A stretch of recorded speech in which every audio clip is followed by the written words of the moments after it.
महाकुंभ जब तक था तब तक चारों ओर रौनक ही रौनक थी। पर क्या महाकुंभ खत्म होने के बाद भी यहाँ वैसी ही रौनक है या फिर सन्नाटा पड़ा है?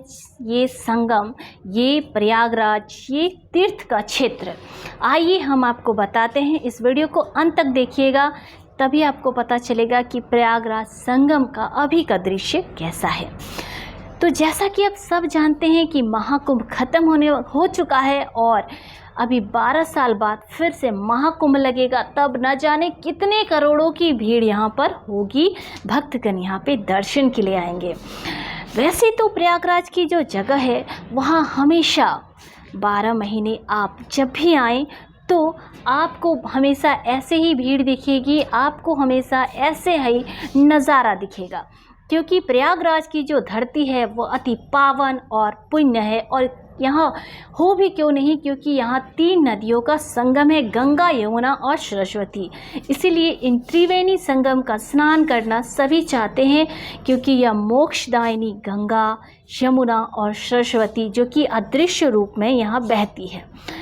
इसीलिए प्रयागराज आएँ तो यहाँ तो अवश्य स्नान करें, इनके दर्शन। कहते हैं कि गंगा का नाम लेते ही सारे पाप मिट जाते हैं। हर हर गंगे, अगर आप घर बैठी भी हर हर गंगे बोलते हैं या हर हर गंगे बोल के जल अपने ऊपर डाल लेते हैं तो आपको गंगा स्नान का पुण्य फल प्राप्त होता है। तो चलिए हम आपको महाकुंभ की ये नगरी प्रयागराज का अभी का दृश्य दिखाते हैं कि अभी ये कैसा है। तो अभी भी यहाँ बाज़ारों में रौनक बनी हुई है। भले ही लोग जा चुके हैं यहाँ से, जो टेंट वगैरह थे वो धीरे धीरे अब उजड़ रहे हैं, खाली हो रहे हैं, क्योंकि मेला ख़त्म हो चुका है। लेकिन ये दुनिया एक मेला है और ये कभी ख़त्म नहीं होता है। भले लोग आए जाए, लेकिन यह मेला वैसा के वैसा ही रहता है। बिल्कुल ठीक वैसे ही ये मेला भी वैसा ही है, भले ही महाकुंभ खत्म क्यों ना हो गया हो। तो महाकुंभ खत्म होने के बाद भी यहाँ वैसे ही मेले लगे हुए हैं। लोग अनेकों तरह की वस्तुएं जो हैं वो यहाँ पे बेच रहे हैं। आप देख सकते हैं कि जो टेंट है वो धीरे धीरे यहाँ से वापस ले जाया जा रहा है, परंतु जो चीज़ें हैं, सामान है, वो अभी भी बिक्री हो रही है। गंगा जल के लिए जो बोतल होते हैं, कढ़ाई इत्यादि, और ठंड में जो कंबल हैं, और भी बहुत सारी वस्तुएं जिनको मैं एक एक चीज़ बताऊं तो शायद पूरे दिन कम पड़ जाए, वह सारी वस्तुएं यहाँ पे उपलब्ध है। और आप चाहें तो यहाँ से शॉपिंग करके घर के सारी वस्तुएं लेके जा सकते हैं। तो इतना सुंदर यहाँ का जो पावन दृश्य है, मैं चाहती थी कि मेरे साथ साथ आप सब भी देखिए, इसलिए मैंने इसको अपने कैमरे में कैद कर लिया है। तो हम अभी यहाँ के दर्शन करते हुए जा रहे हैं और अभी भी अनुभूति यही हो रही है कि हम महाकुंभ में ही हैं, क्योंकि महाकुंभ की जो रौनक है वह हमें अभी भी यहाँ पर दिखाई पड़ रही है।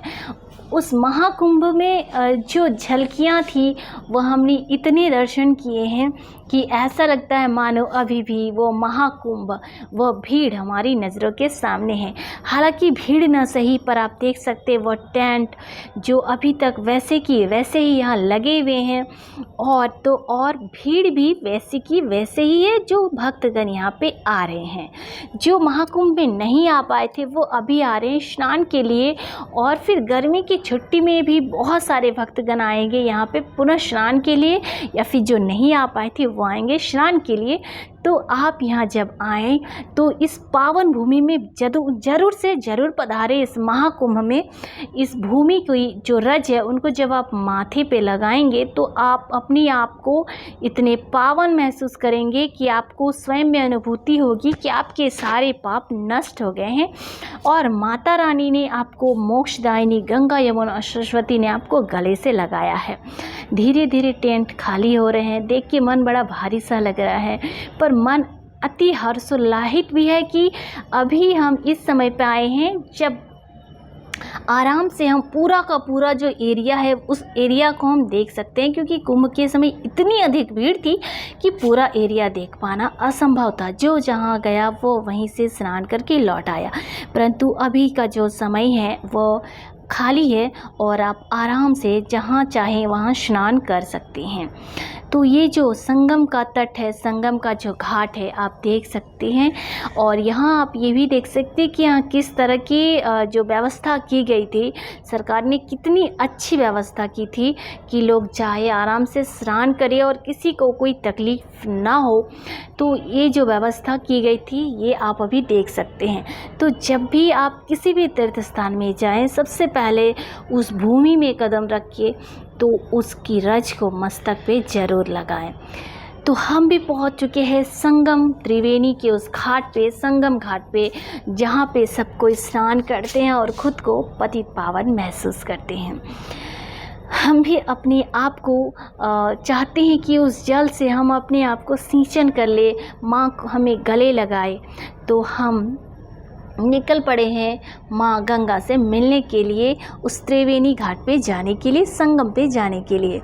ये देखिए, यहाँ से आप देख सकते हैं किस तरह की व्यवस्था की गई थी और कितने लोग अभी भी यहाँ पे आ रहे हैं, कितनी अधिक गाड़ियाँ लगी हुई है और कितनी अधिक भीड़ है। हालांकि धूप बहुत अधिक है, परंतु भीड़ बिल्कुल भी कम नहीं है।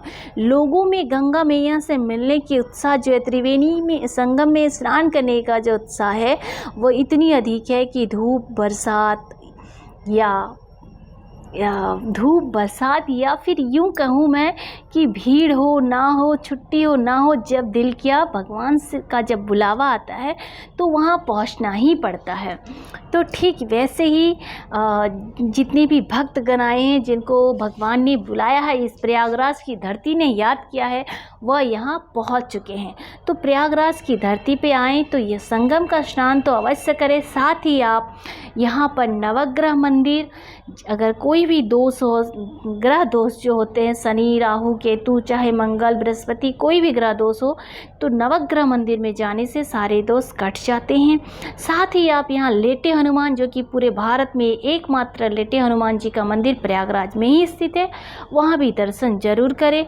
और साथ ही साथ आप यहाँ पे नाग वासुकी का मंदिर भी दर्शन जरूर करें, जो कि समुद्र मंथन के समय जिस नाग वासुकी ने अमृत निकालने में मदद की थी, समुद्र मंथन के समय जब राक्षस और देवता मिलके समुद्र का मंथन कर रहे थे और अमृत की बूंदें, अमृत का जो कलश निकली थे, जो कि यहाँ पे भी गिरी है, इसीलिए 12 वर्ष में एक बार महाकुंभ लगता है।